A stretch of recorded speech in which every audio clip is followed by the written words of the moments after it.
السلام عليكم متتبعين العزاز ديالي، كنتمنى تكونوا بخير وعلى خير، وكنتمنى هذا الفيديو هذا يلقاكم في تمام الصحه والعافيه. فيديو جديد ووصفه جديده. كما كتشوفوا اليوم اجي نتقاس معكم طريقتنا في تحضير السلو، الطريقه ديال الوالده ديالي، الطريقه اللي ما كتخطاناش كل عام كنحضروها، وكل عام كنحضروها بنفس الطريقه، كنزيدوا غير شي حوايج اللي هما بساطين، والبنه كتجي غزاله وزوينه بزاف. كما كتشوفوا كيجي مرمل واللوين فيه يا سلام، واحد المذاق اللي زوين والريحه كتكون عاطيه. الطريقه اللي معتمده عندنا كل عام. وراكم عارفين السلو ما كيخطاش المائده الرمضانيه، ضروري ما نحضروه كل رمضان، ضروري ما يكون في الطبيله ديالنا. واليوم جيت نتقاسم معكم الطريقه ديالنا، كنتمنى تنال الاعجاب ديالكم، وندوز معكم للمقادير وكيفيه ديال التحضير.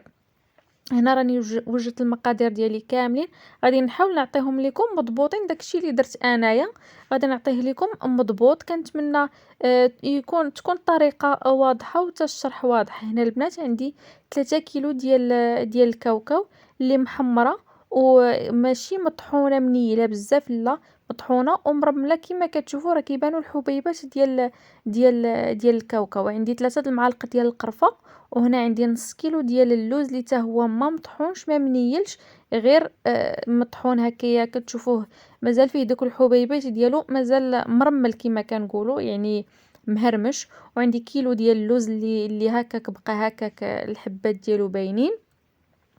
عندي هنا 3 كيلو ديال الزنجلان. كما كتشوفوا خليت كيلو ونص ديال الزنجلان، ما طحنتو ما والو، غير حمرته وخليته هكاك. وكيلو ونص اللي حتى هو محمر ومنيل مزيان، كما كتشوفوا مطحون مزيان، مع واحد شويه ديال الملحه. هنايا البنات هنا راه كنت درت الملحه اللي شويه زايده، راني نقصت هاد الملحه هذه اللي كتشوفوا، ودرت شويه ديال المسكه الحره وواحد الكوزه حكيتها كامله. هنايا عندي زريعه الكتان عندي البنات، عندي 300 غرام، اللي حتى هي محمره ومطحونه ومغربله مزيان مزيان. حبه حلاوه والنافع وإيلان وزريعه الكتان هادو كنيلوهم مزيان. هنا راني كنوريكم صباعي حيت خفت لا ننسى على شحال عندي، وجالسه كنرسم في المقادير عندي باش نعقل. هنا عندي 450 غرام رانا كتبتها. عندي 3 ديال المكونات، عندي النافع، عندي حبة حلاوة، وعندي إيلان. درت 200 غرام ديال النافع، ودرت 150 غرام ديال حبة حلاوة، ودرت 100 غرام ديال إيلان. وكما قلت لكم عندي 300 غرام ديال زريعة الكتان، وعندي كيلو ديال السكر كلاصي البنات. هنايا صافيه غادي ندوز مباشره. راكم عارفين البنات ما يمكنش ليا ندير هكايا شي قصريه فوق البوطاجي او لا اي حاجه ما غاديش تكفاني، بما ان شويه الكميه شويه زايده، ما غاديش تكفاني شي حاجه على البوطاجي هكايا باش نخدم عليه. جيت للارض البنات، جبت واحد البانيو والغربال وكنغربل داك الدقيق، حيت ما كنتش الصراحه مغربلاه من قبل. كنت يلاه جبتو من الفران على برا، حيت ما حمرتوش في الدار، حمرتو غير على برا. هذا غير الدقيقه البنات العادي. ضفت كنت درت 6 كيلو، ومنين كيتحمر راه الكميه ديالو كتنقص. صافي الكميه اللي بقات لي انا منين غربلته بقات لي 5 كيلو.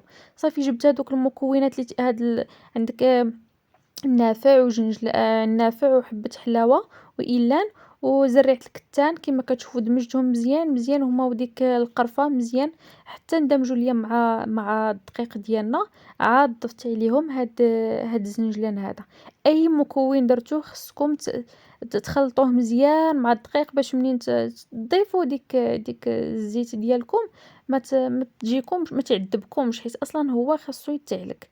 وإلا كانوا المكونات ديالكم ما منسجمينش من قبل، راه غادي تجيكم شويه صعيبه. صافي هنا درت داك الزنجلان، ودرت درت الكاوكاو، ودرت سكر كلاصي. هنا سكر كلاصي البنات ما ديروش الكميه كامله ودفعه واحده. انا بحال قلتو درت غير نص كيلو في الاول، حتى خلطت وضقت واحد شويه جاني ناقص، عاد غادي نزيد من بعد. صافي هنا كما كتشوفوا راني ندمج دوك العناصر مزيان مزيان. عاد بديت كنخلط بالزيت. هنايا البنات الا بغيتو ديروا بحال الطريقه اللي درت انا ديال العام الفايت، غادي نخلي لكم الفيديو في صندوق الوصف. كنت غير درت داك طحنت الكاوكاو واللوز، درتهم بحال بخاليني حتى ولاو طالقين ليا داك الليدام ديالهم، هو باش خلطت الصفوف ديالي. هاد العام لا ما درتش هكاك، هاد العام هذا صراحه شويه ديال العكز. طيبنا غير الزيت اللي كفاتني في هاد الكمية هي 4 يطرو، بالضبط 4 يطرو، ما زدت عليها ما نقصت. وكاين اللي كيبغيو يسلّو هكايا مرمّل، فراه غادي ينقصوا الكمية. أنا إلا ما كانش معلّك ما غاديش ناكلو، إلا ما كانش هكاك المكونات ديالو منسجمين مع بعضياتهم ومعلّكين كيما كتشوفوا زعما كيكون بحال هكا كيبان ميت الدم، راه ما كيعجبنيش الصراحة. صافي كيما كتشوفوا هنايا راه كياخد الوقت في اللي عليك البنات. لا بغيتو تخرج لكم نتيجة اللي زوينة وتخرج لكم نتيجة زعما اللي تعجبكم، خاصكم تعلكوه. هنا راه أنا دايرة لي غون ليديا، حيت أنا صراحة الجلدة ديال يديا حساسة دغيا كطير ليا الجلدة، ومع هو حرش ما قديتش عليه نبقى هكاك نعلكو بيديا ما فيهم والو.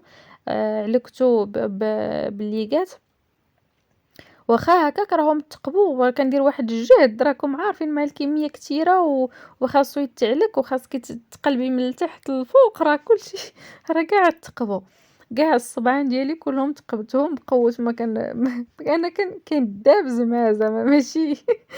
المهم البنات كنتمنى الوصفة ديال اليوم تعجبكم وتنال الاستحسان ديالكم. الا عجبكم السلو ديالنا ولا الطريقة ديال الوالدة ديالي، واخا انا اللي حضرته معكم، ولكن صراحة الطريقة ديال الوالدة ديالي هي مسكينة اللي نقات زنجلان، هي اللي طحنات كلشي. انا غير انا غير كنخلط ليها. صافي كما كتشوفوا ضفت اللوز، غنخلي غير شويه للتزيين صافي، وغادي نبقى نعلكو. واخا زعما درت واحد مجهود كبير. صافي هنايا غادي نقدمو معكم. والطريقه ديال التقديم راه كل واحد كيقدمو على حسب الرغبه ديالو، انا هنايا على حسب التصوير وصافي. راكم عارفين نتوما غتخلطوه وديروه في السطيلات وغادي تجمعوه وطويو. انا ضروري خصني نصاوب بحال هكا. ولا كان عندكم شي اسبوع اولا ضياف اولا شي حاجه، راكم بحال هكا ديكور فكره وصافي تقدروا ديروه، راه كيجي زويون وكيجي هكا متيول. حنا راه معروفين بالزواق ومعروفين بالتاويل. كنتمنى يعجبكم المنظر ديالو، حتى اللوين كيجي زوين بزاف. حاولوا ما زعما ملي تكونوا كتقليو هذاك كما كنقولوا تقليو الدقيق ديالكم، حاولوا ما تفوتوش فيه اللون. ولا اللي بغات دير هكايا داك القمح تقليه هكا، تقليه وتطحنو وتحاول عاوتاني ما تحمروش كتر من القياس. صافي يا البنات، كانت هذه هي الوصفه ديال اليوم، وكان هذا هو السلو ديالنا. كما كتشوفوا كيجي مرمل وزوين بزاف. وكما كتعرفوا على سلو قد ما هو كيزيد اقدام عندنا، قد ما البنه ديالو كتزيد تعطي. هو دابا حتى يفوت رمضان عاد تعطي البنه ديالو زوينه بزاف، حتى كيقرب يسالي عاد كيزيد. صافي غادي تكون هذه هي النهايه ديال الفيديو ديالنا، ونتلاقاو في فيديو جاي ان شاء الله وصفات جاي ان شاء الله. دمتم في رعايه الله وحفظه، مع السلامه.